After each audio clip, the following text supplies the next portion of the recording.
Great. So I'm going to talk about an axiomatic study of scoring rule markets. And this is work with Ralph Frangillo, who's here. And he's a professor at Colorado Boulder, and I'm a postdoc at UPenn. Yeah. OK, so this is another talk about prediction markets. And this is the picture I'd like you to have in your head when you think of prediction markets. So take your time. Everyone's got it? OK, great. I don't know. That seemed funny to me, but maybe not to you guys. So the idea of the prediction market is to allow people to participate in these monetary interactions, and that aggregates their information to some prediction. And for purposes of being able to analyze these, we like to think of this case where they arrive one at a time, and they buy and sell these contracts from this centralized market maker guy with a hammer. OK, so what do I mean by contracts? I mean a function from the different outcomes of this future event we're trying to predict to a monetary payoff. So like you'll get $1 if it rains and nothing otherwise, as an example. And so given that, the key question that we would study in all of prediction markets would just be, how can we choose the available contracts and prices for those contracts at each time in order to predict the thing we want? And I want to emphasize, so in this talk, one thing I'm not going to worry about is the sort of strategic interactions that Yu-Ching just told us about. So I'm going to sort of hope that things work out well in terms of people revealing information early versus late. And we have reasons to think that at least by the end, information will be aggregated. But I'm abstracting out the question that she addressed. OK, but this is kind of a big design space, right? So let's see an example. So imagine we want to predict the total number of tweets by a certain Twitterer in 2018. We could have a contract that pays off 1 cent for every tweet. And so, for example, if the current price is $2.56 for one of these contracts, and someone buys it, that reveals that they think there will be more than 256 tweets this year, right? Because they expect to get paid more than they pay. Again, maybe they can buy multiple copies. And so how would you design pricing for such contracts? So the standard way to do that in theory is to design this convex cost function. So pick some convex function that takes the total number of contracts that have been sold so far over all time to the total cost that these participants must have paid over all time. OK, so if we sold theta so far and they want to buy 100 more, then the cost they have to pay should be C of theta plus 100 minus C of theta. OK, and why is convexity good here? It's saying that as someone purchases more contracts, the marginal cost for the next one is increasing. OK, so eventually the price will rise high enough that they don't want to purchase it anymore. And so we can hope that this is aggregating information into a good prediction for how many tweets there will be in this case. OK, so prior work and design of prediction markets has pretty much all studied cost functions. And one thing we know is that, OK, when we use these kind of markets, the price should converge to the sort of expected value of the contract, so the expected number of tweets. The other thing that's known about them is that they're great in lots of ways, and people studied sort of what axioms they might satisfy or why they might be useful, and people use them in practice, and they seem to work. OK, so this paper, as Aviad mentioned, is going to look at this generalization that's been proposed, where you can make other kinds of predictions. So what if I want a prediction of the median number of tweets that will happen rather than the mean? OK, so an idea has been proposed to do this, but what we don't know is whether these kinds of markets are great or not. So that's what we want to ask in this paper. So we propose some axioms that try to address this question. So we think if these axioms are satisfied, then these markets will be successful and useful. And if not, they might not be. I'll try to give you some arguments for that. And we'll show some examples. So we'll take particular properties like the mode and look at them and characterize what you can do while satisfying all the axioms. OK, so in the outline of the talk, I'll tell you what a scoring rule market is and sort of step through the axioms that we propose and the reasons why using examples. Do this characterization and show a new market that kind of comes out of the ideas we're studying. And then if there's time at the end, I'll stop talking. OK, so first question is, like, what does it mean to want the prediction market to predict something? We need to formalize that. We formalize it with what we call properties of distributions in this literature, or statistics. And you can just think of mean, mode, and median. OK, and a scoring rule is a function that takes some report or prediction of this statistic and an outcome from the actual event or random variable, and returns a score for how good that prediction was. So for example, you can use the squared loss and say the square distance between the report and the outcome. And we say that that elicits the mean, because if you want to maximize your expected score, you should report the mean of the distribution. Okay, and similarly, this indicator function for a discrete distribution elicits the mode, right? So if you're just getting paid $1 if you guess the correct outcome and 0 otherwise, you should guess the most likely outcome. Absolute loss elicits the median, and so on. Okay, so what's a scoring rule market? Before I tell you that, I want to talk about why do we focus on scoring rule markets. So I mentioned there's this huge design space where you could pick any sort of crazy contracts to sell and any sort of pricing schemes. So I want to just briefly argue that this idea that's been proposed arises naturally. So the first axiom that you would want to satisfy is incentive compatibility, meaning that I can look at the market and map it to some prediction about what's going to happen. In particular, for the property I care about, like the median. Okay, so there should be some way to map the current state to a prediction. And the agents, at least as a whole, should maximize their expected utility by providing accurate predictions. Or maybe the way that Yu-Ching would put it would be that right, the maximum information gained should map to maximum utility in that sense. Okay, so that's sort of a basic axiom you would want. Otherwise, what does it mean to be predicting? And there's this other axiom that I don't want to get into for time reasons that just says you shouldn't be able to do more by making a bunch of trades in a row than just by making one trade in terms of your utility. And if you accept these two axioms, it turns out you have to use a scoring rule market. So that's our justification for focusing on this case, these scoring rule markets. In a scoring rule market, it says that when you come to the market at time where the market state is signaling a prediction of R prime for whatever, say, the median, and you make some trade or you buy and sell some contracts such that the new market state is now signaling R, predicting R, then your net utility or your net payoff from having changed that prediction, okay, from these contracts you bought, has to be, you must be able to write it as a difference in score for a scoring rule that elicits that property. So the score of the prediction after you arrive minus the score of the prediction before you arrive. Okay. And just to be clear, it doesn't mean the interface has to exactly look like this. So the cost function I told you about, where people buy a contract that later pays off according to number of tweets, you can actually show with convex duality how to rewrite it in the scoring rule form. Okay, so the interface doesn't exactly have to look like this, but the scoring rule market, the net payoff or net utility has to be in this form. Does that make sense? Is that clear? Okay, and it should be kind of a natural thing to do, right? Because again, following the sort of intuition Yu-Ching was talking about, the more information you provide, the more you're going to get paid off, right? And your information's measured by this difference in score. What is Y? Y will be an observed outcome of the event. Thanks. So, if, for example, if we're predicting the weather, Y would be a categorical, either rain or sun or whatever, or it would be the number of tweets. Good. Okay, and a quick comment. Something that people care about in financial markets is this idea of arbitrage, that you can come to the market and make money for free. And just a quick comment that scoring rule markets with good scoring rules satisfy no arbitrage kind of for free. And you could see why this is the case if I gave you time to think about it, but I want to move on.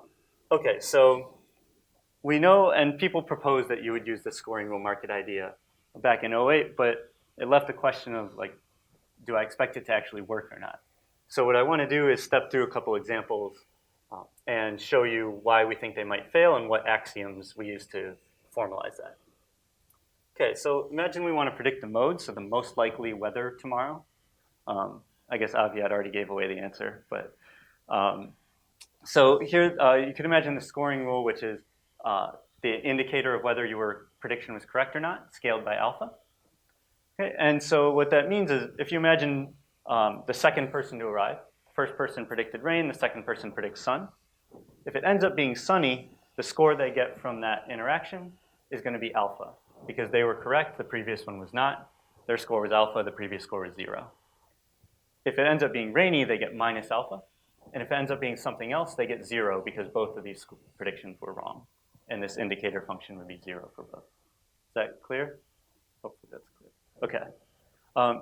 So if you imagine the alpha is really small, like it's 10 cents or something, the problem with trying to run a market like this, we argue, is you wouldn't see information aggregation because people don't really have to put their money where their mouth is. They can just, someone can come and say, okay, I think it's going to be rainy, and the next person says, no, sunny, no, rainy, no, sunny, whatever. And it's not clear from this that these predictions will ever aggregate or converge.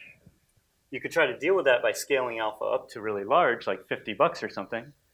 But then maybe the prediction is rain, but there's all these people who think it's really likely to be sun, but they can't afford to stake $50 on being wrong. So information, again, isn't collected. Okay, so we formalize that into this axiom, so I need this definition before telling you the axiom.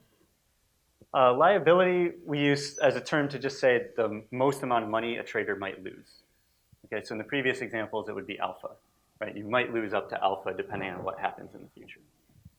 Okay, and this axiom, this bounded trader budget axiom, says that agents should be able to usefully participate. They should, while maintaining a small liability. So if they think the current prediction or state is wrong, they should be able to do something about it while staking as little as they want. Another way to think about it is that the market can scale up arbitrarily large relative to each participant. So the sort of total amount of money at stake can scale while the participants are really small.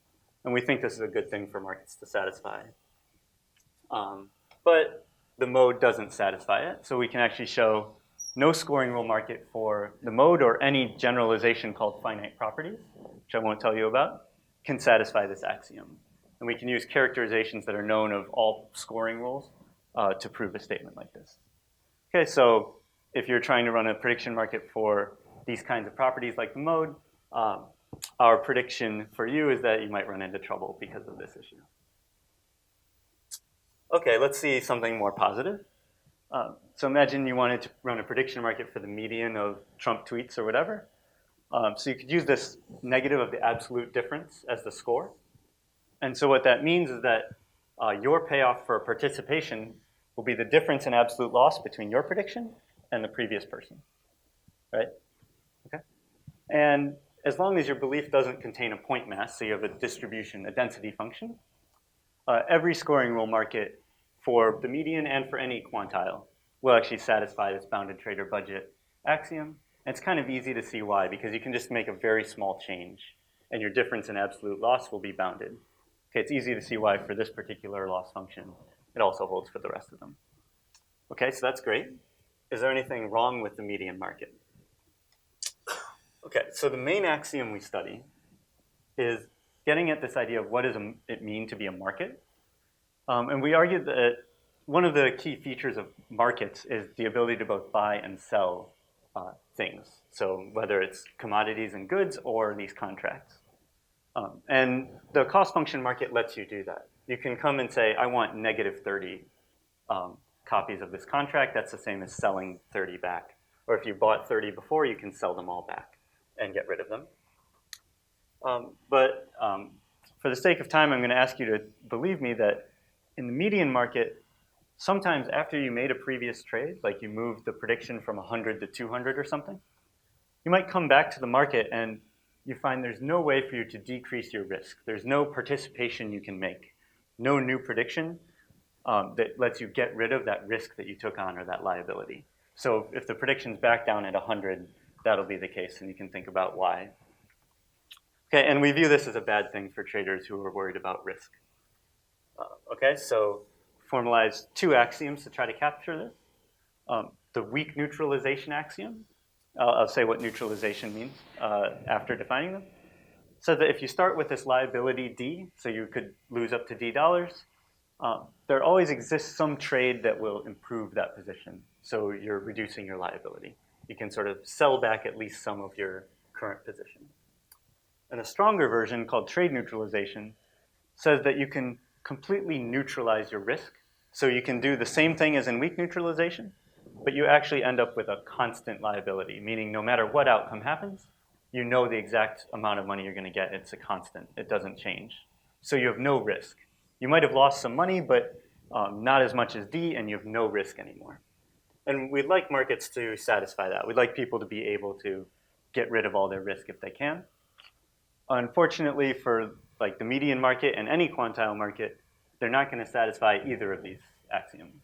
Okay? And so maybe you think that's fine and you don't care, or maybe you think that's actually a problem. So it's a question to be explored in practice, but at least it shows that they're lacking some fundamental feature that markets, as we tend to think of them, usually have.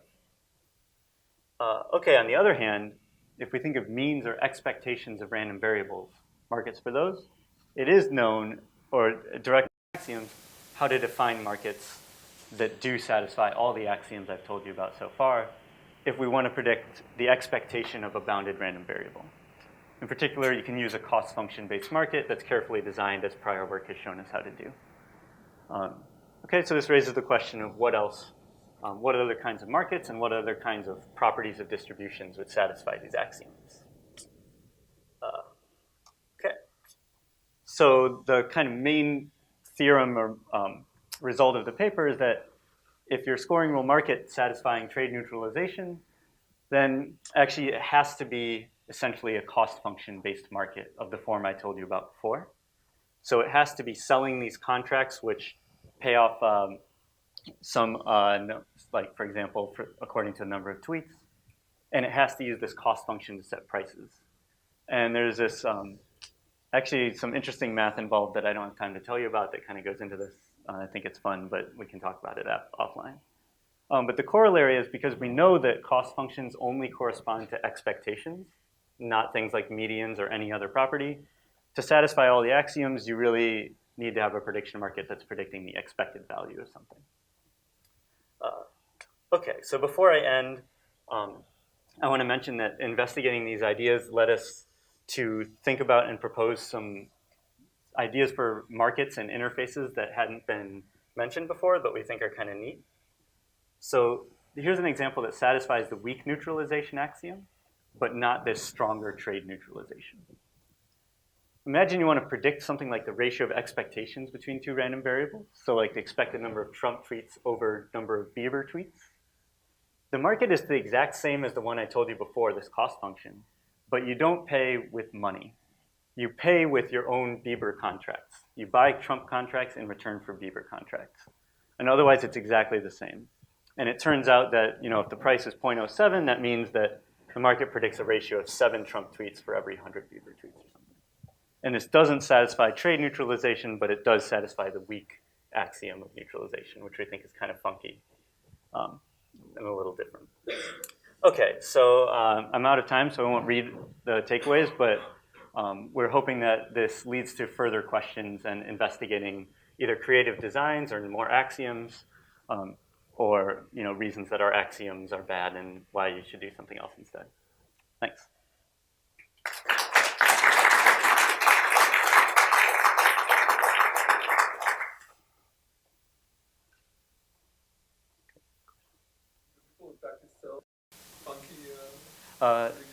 I don't know in practice of anything that would look like that or something. Not yet.